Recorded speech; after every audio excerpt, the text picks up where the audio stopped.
Hi, I'm Emily Forbes, founder of loveandplants.com and creator of the Plentiful Plate Meal Plan, and now the creator of elderberry syrup making kits. I'm so glad that you have decided to try making your own elderberry syrup. I'm going to show you just how easy it is. So when your kit arrives, everything you need pretty much is right inside here. So you'll tear the top off and just dump it into your pan. Shake all of that out. There is ground cinnamon. You want it all in there. Take 4 cups of water and add that right in.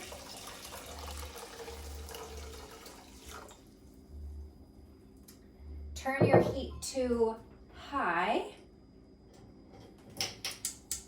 and bring it to a boil. That's the first thing. Once the contents of your pot start to boil, turn it down to a low simmer, cover with a lid, set a 30-minute timer, and then just wait. My timer just went off, so I'm going to turn my stove off, leave it covered, and just let it sit for an hour to continue steeping.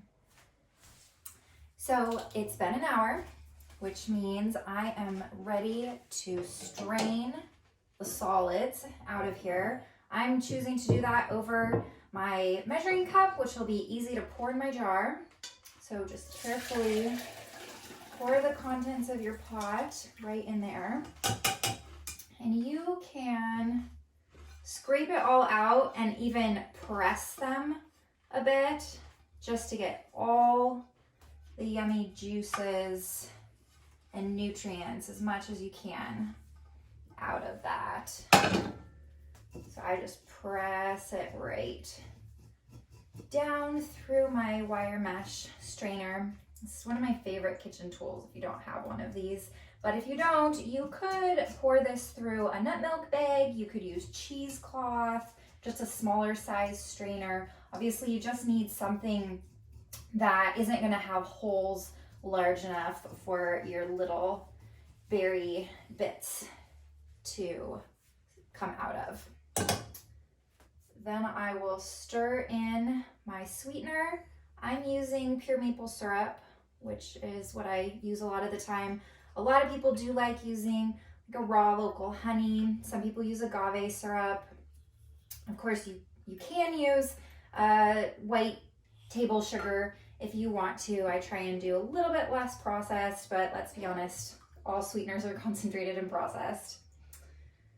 So just stir that in. I still do have enough warmth to my liquid that pretty much anything should dissolve easily. And I use a mason jar. And let's see, we've got, just shy of 4 cups. So the 32 ounces, which means I'm not sure if it'll all fit in here or will be filled to the brim. You might need a tiny bit of a larger jar. We'll see. Oh, this might be perfect. Yes, perfect.